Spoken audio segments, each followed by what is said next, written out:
سلام ናይ ማኪ ሚድያ ተኸታተልቲ ከመይ ኣለኹም? ኣነ ደሓንየ እግዚአብሔር ይመስገን። ንስኻትኩም እውን ኣብ ዘለኹምዎ ሰላም ክትኾኑ ትምኒተዩ። እሞ ናይ ማኪ ሚድያ ተኸታተልቲ ንሎሚ ሕፅር ዝበለትን ኣዝያ መሳጢትን ኣመና መምሐሪትን ዝበልክዋ ዛንታ ናባኹም ሒዘ ቀሪበ ኣለኹ። ግና ቅድሚ ናፍቲ ዛንታ ምባለይ ነስ ቻናል ሳብስክራይብ ዘይገበርኩም ሰባት እንተዳህሊኹም ነስ ቻናል ሳብስክራይብ ብምግባር ነዛንታ ጀምርዎ ክብለኩም ይፈቱ። ናፍቲ ዛንታ ክብለኩም ሰናይ ምክትታል። ሰላም ኣዳለውቲ ዝመደብ ሹመይ ንዓኹም ጓል 36 ዓመት በዓልቲ ሓዳርን ኣደ 2 ውላዳትን እየ። ምስ መጻምድተይ ቅድሚ 6 ዓመት ኢና ሓዳር መስሪትና። ኣብ ብዙሕ ነገራት ንሰማማዕ ኢና። ንዘይ ንሰማማዕሉ ጉዳይ እውን ኣብ ማእኸላይ መርገፂ ብምምጻእ ብዝረገአ መንፈስ ክንፈትሖም ንፅዕር ኢና። ሓንቲ ጉዳይ ግና ኣይተሰማምዐናን። ንሳ ድማ መጻምድተይ ርክብ ፈጺምና ዘርኡ ምሰፍሰሰ ሕቁኡ ሂቡኒ እዩ ዝድቅስ። ከምዚ እንተገብር እንተሎ ኣመና ይዘሕርቐኒ።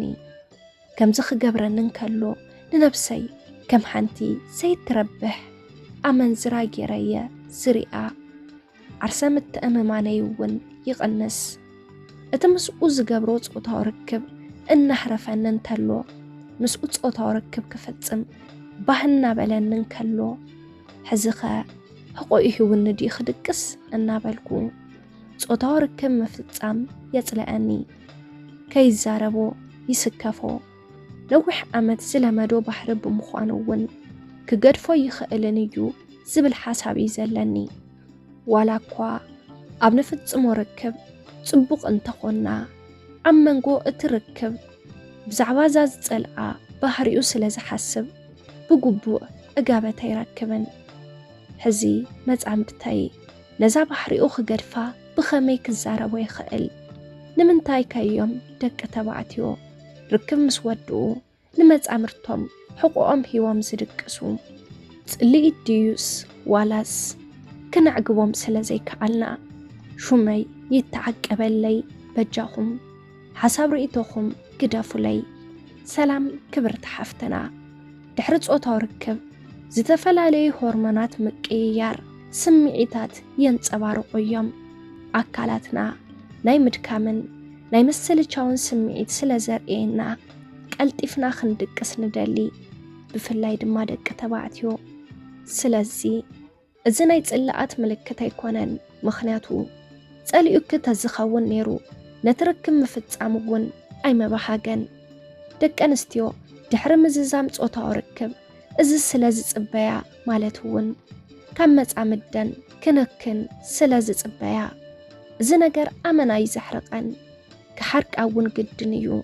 ምኽንያቱ መጻምደን ዘርኡ ድሕሪ ምፍሳስ እንተደኣ ደቂሱ መጉሖ ፈቕሓ ድዩ ቆፂሩኒ ካብ ዝብል ርድኢት ናይ ሕርቃን ስምዒት ክስምዐን ንቡር እዩ። ነቲ ርክብ ድሕሪ ምዝዛም ክልቲኦም መጻምዲ ተሓቋቂፎም ምስ ዝድቅሱ ነቲ ሕሞት ተወሳኺ መቐረት ድሕሪ ምውሳኽ ኣብ መንጎኦም ዘሎ ዝምድና ንኽጥንክር እውን ይሕግዝ እዩ። መብዛሕቲኦም መጻምድቲ ድሕሪ ምፍጻም እትርክብ እውን ቀልጢፍካ ሓፍ ምባል፣ ናብ ካሊእ ምኻድ፣ ካብ መጻምርትኻ ምፍላይ፣ ሕቆኻ መሓብን ምፍዛዝ፣ ኣብ መስትያት ምጥማት፣ ሞባይልካን ቲቪን ምክትታል ካሊእን ስሚ ግብረ ስጋ እዮም። ምኽንያቱ ግብረ ስጋ ድሕሪ ምፍጻምካ ዝርከብ ባህታ ድሕሪ ትርክብ ብሓደ ግዜ ምሕላፍ እዩ።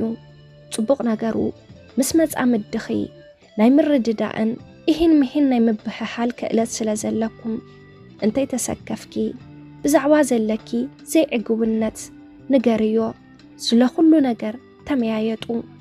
ስቕታ መፍትሒ ብዘይምዃኑ እሞ ድማ ኣብ ልዕሊ መጻምድኺ ስቕ ምባል መማረጽ ኣይኮነን። ምሽጥርኪ ተማኽርዮ ሰብ ክህሉ ስለ ዘይግባእ ስለ ናይ ሰብኣይ ክጸገም ንኻሊእ ሰብ ምሽጥርኪ ምክፋል ግቡእ ኣይኮነን። ክተካፍል እውን የብልክን። እተገዳሲ ነገር ብኣገባብ ኣዘራርባ እዩ።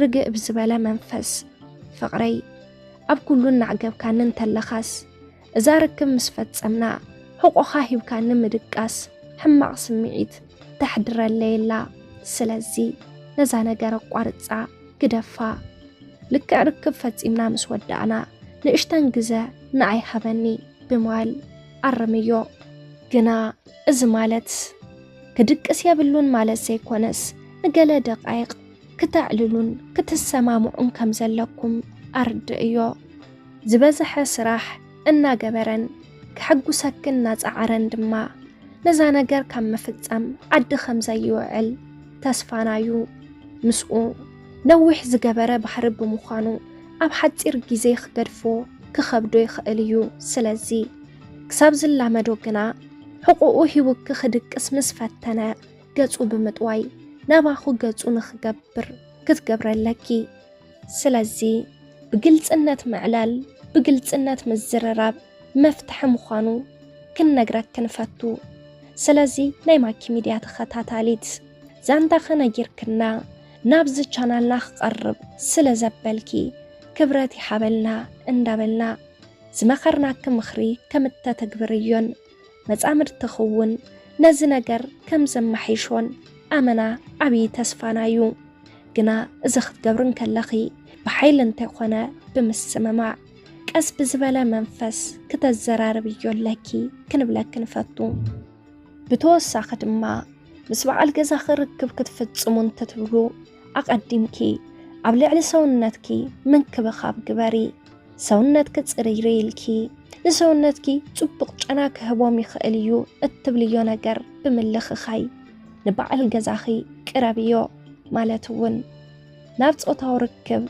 نمتاو عبي منفس نخهلو ركب فتسمكم مسودعكمون نباخت أبيقو نخدك السجبرو لوشنات يخونو زتفلاليو كريمات بمقبع نسب أيكي سحابيت نمخوان فتني كنبلك نفتو ساسنايو سلام نايماكي ميديا تخطاتلتي للومي حيزنا لكم قريبنا زنبرنا نزي مسل نيرو نزا بعلت زانتانا نسخاتكم ون حساب رئيتو انتدع حليقكم أبناي كومنت مصحف بوتا حساب رئيتوهم كدفولا نس channel حدشتين تحرد عليهم سابسكرايب بمقوار نتانا يدول ملكت بمنكا ناي channelنا تخطاتلتي كتخونون اللابو أبز channel زانتاهم كقربالكم التدالي سوات انتدع حليهم بإنبوكس كتزرارمونا تخليهم بقت علي بخالي زانتا بخالي مدب بخالي حساب كساب نراخب كساب موداتا مسانا سلز أنحكم كبراتي حابلنا اندابلنا